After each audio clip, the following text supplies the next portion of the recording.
আজকে আপনাদের একটা মজার বিষয় নিয়ে আলোচনা করব। সেটা হচ্ছে সীমানা নির্ধারণের একটা সহজ পথ কি। এই পথটা সবাই শুধু সহজে অতিক্রম করতে চায়। তাহলে সেই সহজ পথটা আপনাদের আজকে বলবো।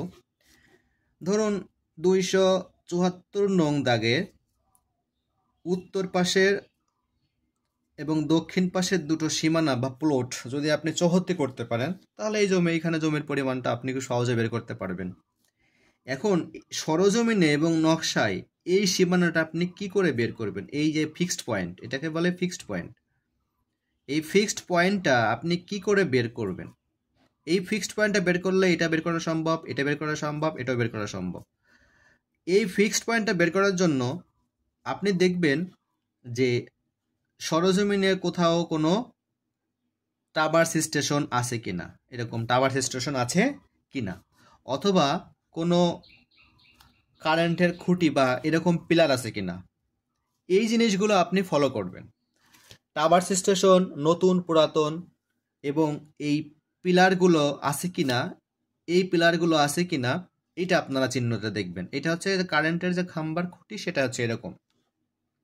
এটা সাধারণত 64 ইঞ্চি সমান 1 মাইল যে নকশাগুলো আছে সেগুলো এটা খুব বেশি দেখতে পাওয়া যায় এগুলো, এবং শহর অঞ্চলে এগুলো খুব অ্যাভেলেবেল থাকে। এখন দেখেন, যদি আমি রাস্তা এরকম কল্পনা করি, সে রাস্তার পাশে ধরুন এটা আরেকটা প্লট আছে, এই প্লটের পরেই এই প্লটটা।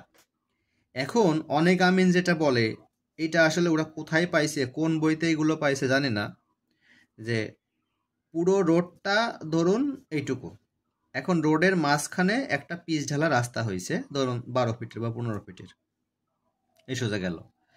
এখন এই রাস্তা যদি 10 ফিট হয়, তাহলে 5 ফিট এই পাশে এবং 5 ফিট এই পাশে মিডিল করে এখান থেকে তারা মাপা শুরু করে, অথবা এই সোজা করে মাপা শুরু করলো। কিন্তু রাস্তাটা যদি বাঁকা হয়, তাহলে আমার রাস্তা তো গেছে সোজা করে, সোজা করে গেছে না, তখন এই যে যে এই অংশে ঢুকে গেল, আবার এই অংশের মাঝখানে তো ঠিকই আছে, কিন্তু এই অংশ তো এই অংশে বেশি হয়ে গেল। তাহলে এমনি যদি রাস্তার মিডিল এটা ধরি, তাহলে এই অংশ যদি 10 ফিট হয়, এই অংশে 15 ফিট 20 ফিট হবে না, তাহলে আমার ব্যবধান হয়ে গেল না। তাহলে রাস্তা থেকে কখনো আপনি ফিক্সড পয়েন্ট বের করবেন না, এটা আপনার কিন্তু ভুল হবে। তাহলে এই ফিক্সড পয়েন্টগুলো বের করার জন্য কি করতে হবে? আমি যে কোনো উত্তর দক্ষিণ, এর সাধারণত উত্তর দিকেই প্লটগুলো থেকে দক্ষিণ দিকে আসতে হয় বেসিক্যালি। তারপরে যদি আপনি পারেন দক্ষিণ দিক থেকে পূর্ব দিকে বা দক্ষিণ দিক থেকে উত্তর দিকে আসতে পারেন, আপনার নিজস্ব চিন্তা ভাবনা এবং নিজস্ব সিস্টেমে আপনি আগাবেন। তা এই সীমানা নির্ধারণ করার জন্য কখনো আপনি একটা রাস্তাকে ফিক্সড ধরে ওই রাস্তার মিডল ধরে আপনি কখনো আসবেন না। আসার জন্য প্রথমে আপনাকে উত্তর বা দক্ষিণ এই দিক থেকে আপনি প্লট করে করে ভেঙে ভেঙে তারপরে প্রতিটা প্লট দিয়ে দিয়ে আসবেন। এই পাশ দিয়ে আপনি প্লট ভেঙে আসবেন এবং উত্তর দিক থেকেও আপনি আসবেন। আস্তে আস্তে যদি এই রাস্তাটার ফিক্সড পয়েন্ট আপনি বের করতে পারেন, তখন রাস্তা রাখবেন সব জায়গায় কিন্তু একই রকম মিডিল না। আমি যে এরকম এই চিত্রটা যেরকম দেখালাম, ঠিক সেরকম কিন্তু হয় অনেক সময়। রাস্তা যে ওইখানে বাঁকা নাই বা বাঁকা আছে, এটা তো আপনার সরজমিনে গেলেই বুঝতে পারবেন। সুতরাং এই ব্যাপারে কিন্তু আপনি রাস্তাকে ফিক্সড পয়েন্ট ধরে বা রাস্তাকে আপনি সরাসরি ধরে আপনি কোনো জমি বন্টন করে দিয়ে আসলে সেটা কিন্তু ভুল হওয়ার সম্ভাবনা বেশি থাকে। এখন সীমানা নির্ধারণের এই পথগুলো আপনারা অবশ্যই খেয়াল করবেন। আর একটা আছে, যদি আপনি কোথাও টাওয়ার স্টেশন পান, নতুন পুরাতন যদি কোথাও পান, সেটা থেকেও আপনারা কিন্তু ত্রিসীমানা পিলার থেকেও কিন্তু আপনারা আসতে পারবেন। এটা যেমন ত্রিসীমানার পিলার, এই ত্রিসীমানার পিলার থেকেও কিন্তু আপনারা সহজেই কোনো মৌজার ম্যাপের সব জায়গায় যেতে পারেন, কিন্তু আপনি পরিমাপ করবেন আরও 1 কিলোমিটার দূরে, কিন্তু এই 30 পিলার থেকে আপনি কিভাবে যাবেন? এই একটা মানে সমস্যা।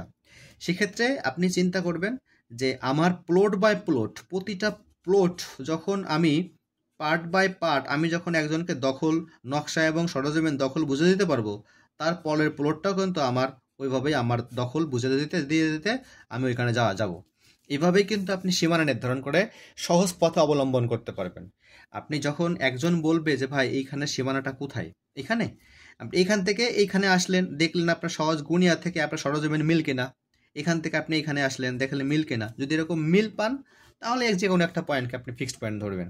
এভাবে সীমানা নির্ধারণ করবেন। তাছাড়া সহজ পথে আপনি আকাশ থেকে রাস্তার মাঝখান থেকে সীমানা নির্ধারণ করলেন, সেটাই একদম ফিক্সড হয়ে গেল, এরকম কখনো করবেন না, তাতে ভুল হওয়ার সম্ভাবনা বেশি থাকে। তাহলে এইভাবে আপনারা সীমানা নির্ধারণ করবেন সহজ পথ অবলম্বন করে। ভিডিওটা কেমন হলো অবশ্যই কমেন্ট করে জানাবেন। ভালো থাকবেন সবাই, সুস্থ থাকবেন। ধন্যবাদ সবাইকে। নমস্কার।